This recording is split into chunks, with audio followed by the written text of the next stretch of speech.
isn't new. It goes all the way back to people who defied their creator and worshiped creation. And by the way, became subjugated to that creation. You deny your creator and you no longer know where you came from, you no longer know where you're going. Solomon says, who knows beyond this brief life down here under the sun what is ahead for man? Who knows? Well, the answer is make that a capital W. God knows.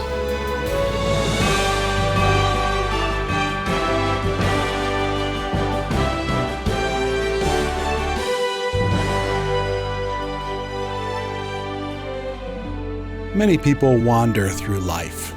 They have no idea where their life came from, and they're uncertain about where their life is heading. For the Christian, our life here on this earth is nothing but a temporary stay on our way to eternal happiness in our eternal home. We may call where we live now our home, but we won't find our true home until we're with Jesus. Welcome to Wisdom for the Heart. In today's passage, Solomon looks forward, far into the future. Stephen Davey concludes this series with a special lesson from Ecclesiastes and a bit of Revelation too. In his best-selling book entitled Into Thin Air, the author tells the account of an expedition to the summit of Mount Everest that took place about 25 years ago. One member of the expedition was a 46-year-old Japanese woman, Yasuko. She had a long list of accomplishments in this field as a climber. She was renowned in her home country of Japan. Yasuko had already climbed 6 of the famous 7 summits, which hardcore climbers all want to accomplish, representing the 7 highest points on the 7 continents. So far, less than 500 people have accomplished that in history. There was one summit left for her to conquer, and that was Mount Everest. This had been her lifelong goal. As the expedition team climbed, she pushed herself extremely hard, even jostling her way on the last leg to the front of the line. She wanted to get to the top of the mountain. Eventually she did with the rest of her team. Later that same afternoon, Yasuko and a number of other climbers were caught in a sudden and blinding blizzard. The temperatures plummeted and the icy winds blew unmercifully. Having expended all her energy to get to the summit, already physically weakened, she succumbed to the exhaustion of the climb and froze to death on the mountain. According to their guide, who was interviewed later, her fatal flaw was that, as he said it, she had mistaken her ultimate goal.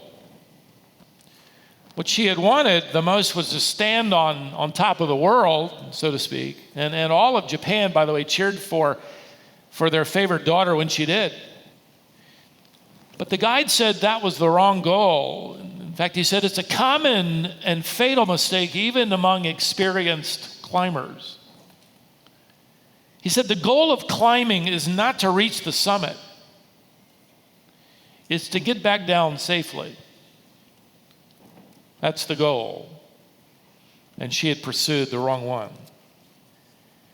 For several months, before any of us knew how to pronounce coronavirus, we've been reading from what is essentially the expedition journal of King Solomon. He's been climbing such great heights that we find hard to imagine, from buildings to parks to gardens to palaces, to a global reputation of splendor and honor.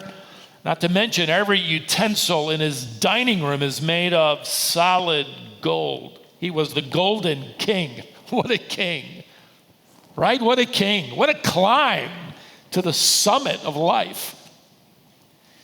It But somewhere along the way, he began pursuing the wrong goals, didn't he? He began heading in the wrong direction. And now as an old man, having come to his senses, and I believe, as we've explained, to genuine repentance, God's back in the story, so to speak. He's writing about this expedition, and he's informing primarily his son, and to our benefit, we're able to have it as well by divine inspiration. He's wanting him to know where he got off track, why he ended up expending so much energy in the wrong direction, and how we can avoid the same mistakes. So we're going back to our study, and we're now at chapter 6, and near the end of it, the last paragraph. Now, over these past 5 months away, I'm sure you've been reading daily from Ecclesiastes. I haven't either, but I've been looking forward to getting back. Now in chapter 6 at the last paragraph, by the way, Hebrew scholars believe this is the midway point of the Hebrew text.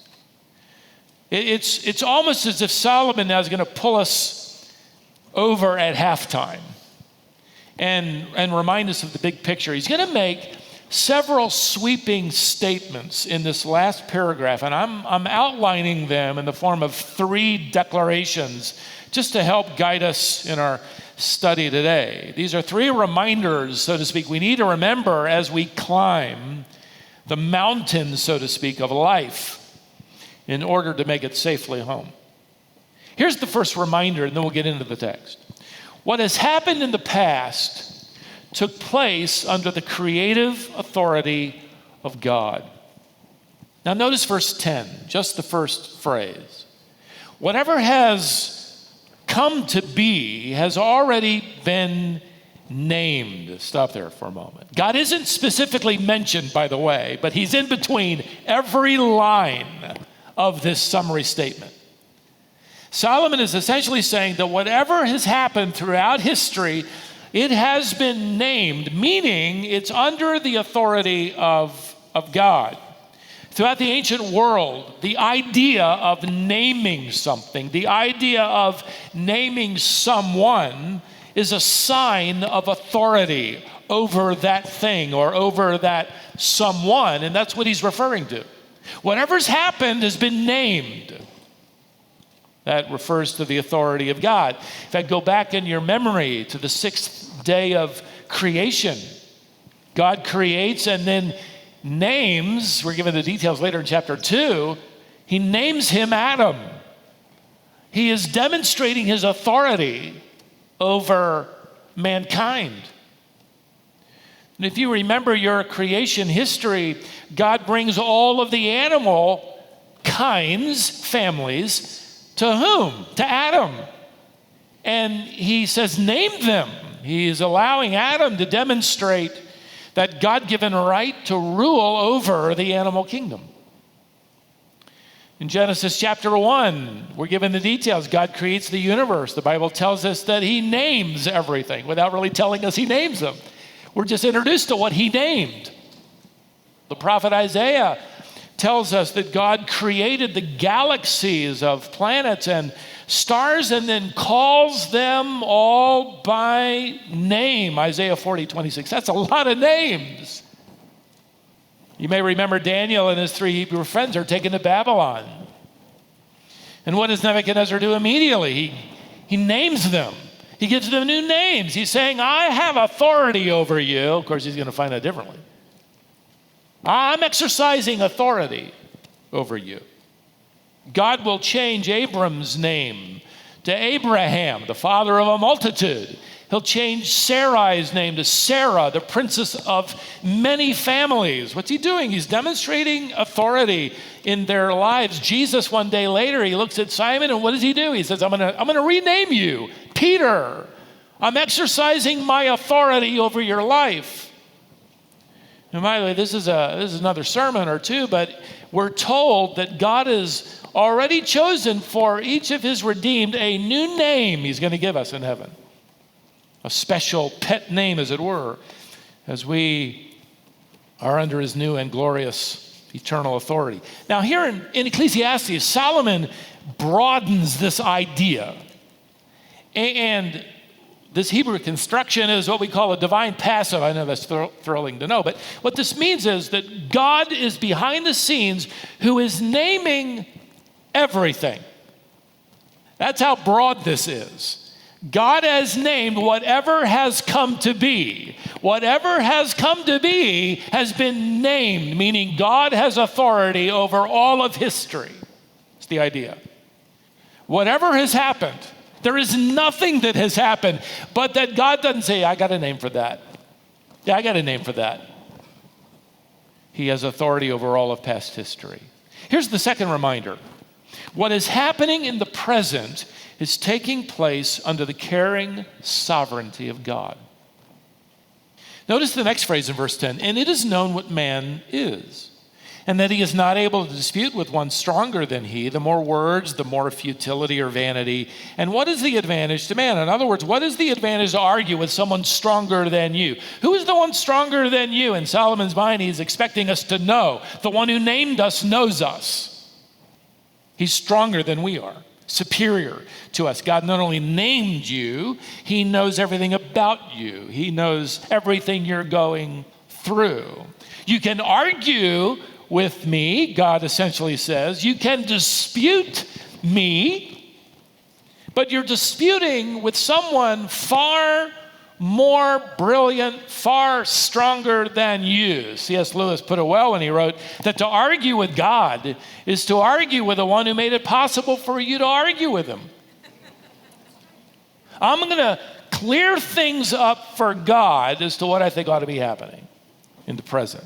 This is Solomon, by the way. I think this is a reminder as he pens this to himself, that even though he was considered what? He was considered the smartest guy on the planet, the wisest man.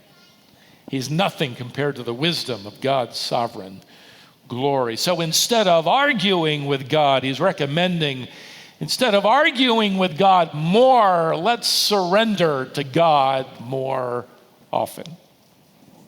Another pastor I was reading on this text wrote of our own sense of independence and confidence.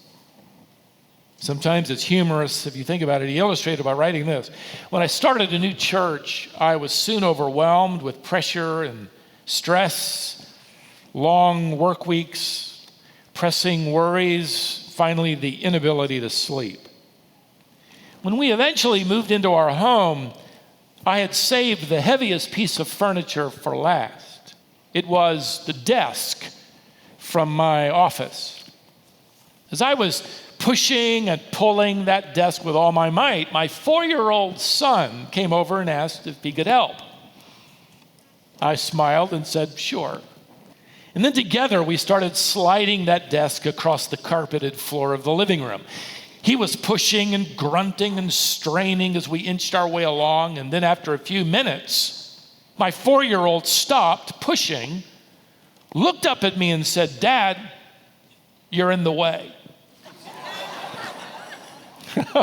You're in the way. And then he tried to push it all by himself, and of course, it didn't budge. It occurred to me that my problem was that I was handling my present situation like my son thought he could handle that desk. God isn't really helping all that much. In fact, he seemed to be in the way. Solomon has spent years, by the way, leading up to this journal, putting God over on the sidelines. Or in the analogy of a mountain climber, he's leaving God at base camp while he strikes out on his own. God's going to get in the way. The good news is, God was long-suffering in Solomon's life, like he is with you and me. He didn't leave Solomon alone. Yeah, Solomon's paid a high price in consequences for his rebellion. He's virtually lost so much of what matters in life. He's going to see the kingdom crumble. His son is never going to have what he had hoped to give him. But I'm so glad to see him here now, as an old man, realizing he'd been following the wrong goal. It wasn't reaching the summit of all those achievements. It was walking with God and getting home safely. So an older, wiser Solomon, I see him dipping his quill in the ink and making another entry in his expedition journal. Here's a third reminder. What will happen in the future will take place under the comprehensive wisdom of God. What's happened in the past, what's happening in the present, and what's going to happen in the future, really all of it, is under the comprehensive wisdom of God. By the way, what strikes me as interesting on a personal note is I wrote this outline before the virus shut everything down. This was the sermon I was going to preach the first Sunday we had to cancel. This is the outline. This is the truth then. It is the truth now. Notice the last verse in Ecclesiastes 6. Verse 12, for who knows what is good for man while he lives the few days of his vain, fleeting life, which he passes like a shadow? For who can tell man what will be after him under the sun? Now, what I want to do is break down this reminder into the two questions that Solomon asks here. And these are two questions, again, Solomon would have expected us to answer with the only answer with which we can answer. Question number one, who knows what's best in life? Go back to the first part of verse 12. For who knows what is good for man while he lives the few days of his fleeting life? Who knows? Make that a capital W. Who knows? God knows. God knows. God created, he named, he ordained, he managed history all the way up to the point where he dropped you right in the middle of it. So who really knows what's best in your life while you spend it racing through it like a shadow passes along? God does. Who has the best advice for life today? Solomon is reminding us, well, that would be God. This is the struggle, isn't it, with parents as your children age, and the older they get, the tougher it gets, and you try to give them advice. Maybe you've lived long enough to know that's the challenge too. Mom, you tell your daughter, sweetie, I want you to know that popularity or whatever isn't the most important thing in middle school. And she looks at you like you never lived through that. Dad, you tell your son, look, son, I don't think it's a good idea to make your college decision based on where your girlfriend is going. And he looks at you like, you don't have a clue. Dad's so out of touch with reality. Solomon says, do you know about life? Are you older than God? Have you been around that long? I think we appear to him as silly, often as silly as our children do to us. With the gravity and what they believe to be the gravest of questions. Well, what do you think is best for your life? Go back to the beginning. God made you. God named you. He knows you. He knows everything about the mountain you're climbing. He's completely aware of what will satisfy and what will not. Solomon asks, who knows what is good for man while he lives so briefly?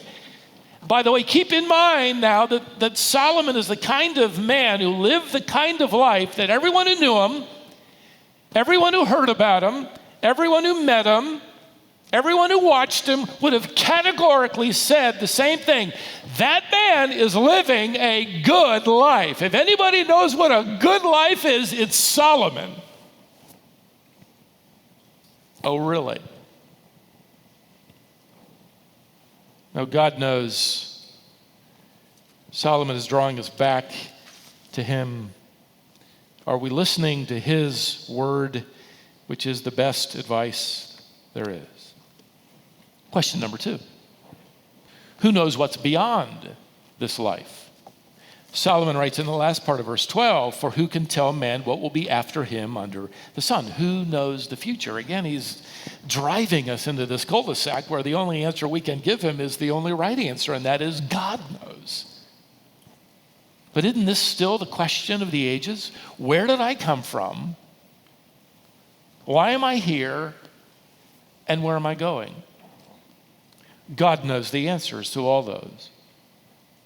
You go all the way back to Nimrod, it occurred to me, and the Tower of Babel, we call it, in Genesis 11, and defiant mankind is refusing. Just 100 years after the flood, already the human race is defying God.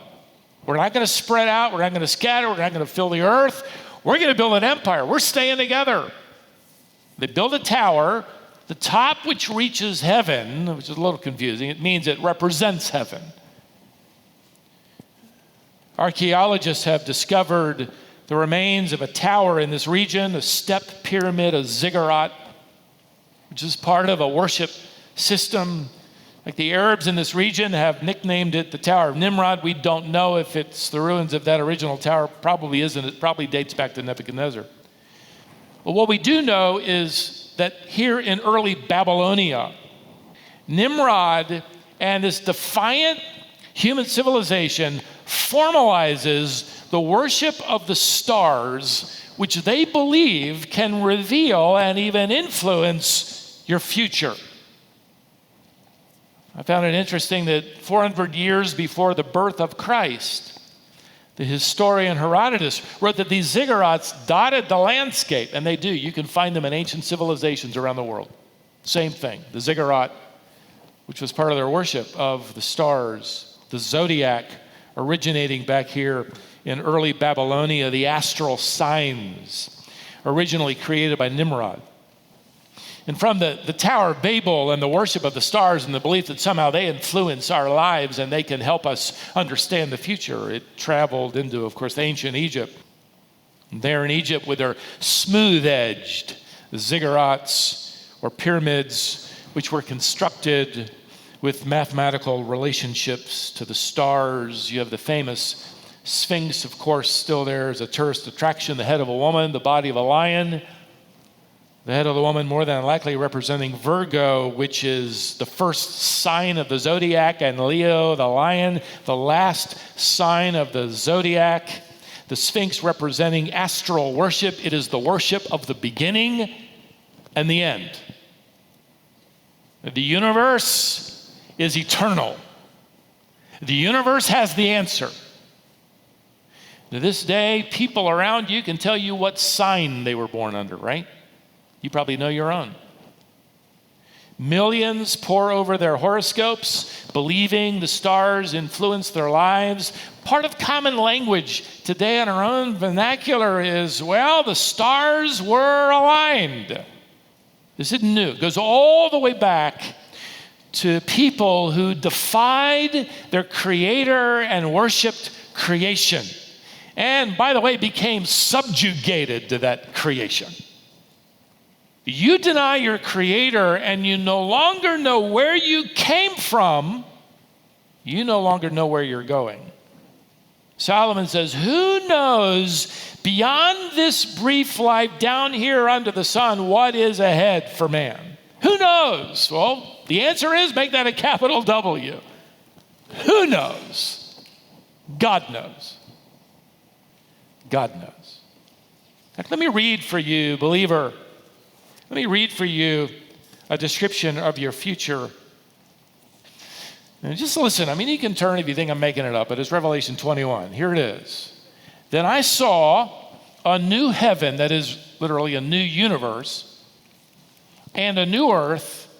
For the first universe, all the galaxies, the first earth had passed away, and the sea was no more. And I saw the holy city, that's the Father's house, that's the ziggurat made of gold. Mankind has been imitating it since the beginning of time. Here it comes, descending, coming down out of heaven from God. It's going to rest on earth, a new earth. Prepared as a bride, adorned for her husband, gold, decked out with precious gems, as he describes it earlier. And I heard a loud voice from the throne saying, behold, the dwelling place of God is with man. He will dwell with them, and they will be his people.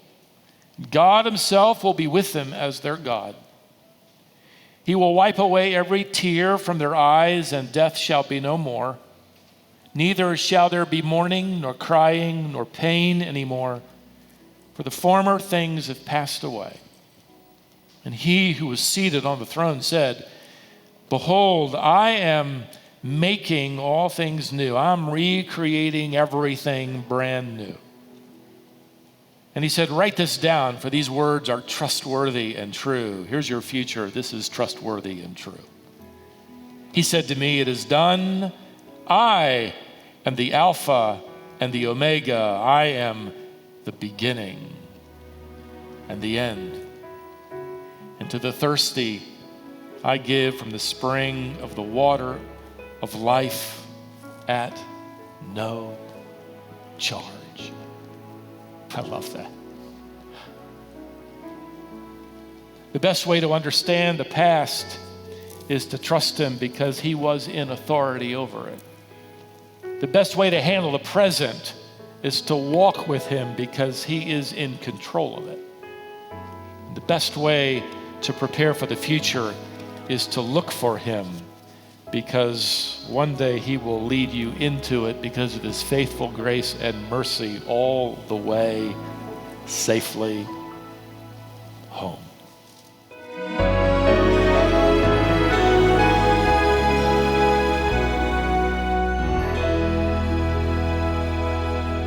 Thanks for joining us today.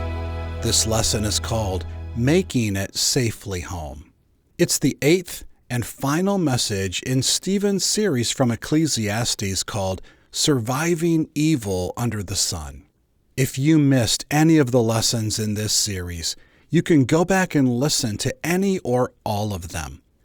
They're posted to our website, which you'll find at wisdomonline.org. Let me also remind you that during this series, we've been offering the CD set at a deeply discounted rate. That opportunity ends today. If you'd like this series as a set of CDs, we'd be happy to build one and send it to you. There are 2 ways you can get this series. You can call us at 866-48-BIBLE. We can give you information and help you over the phone if you call us at 866-48-BIBLE. You'll also find it on our website, wisdomonline.org.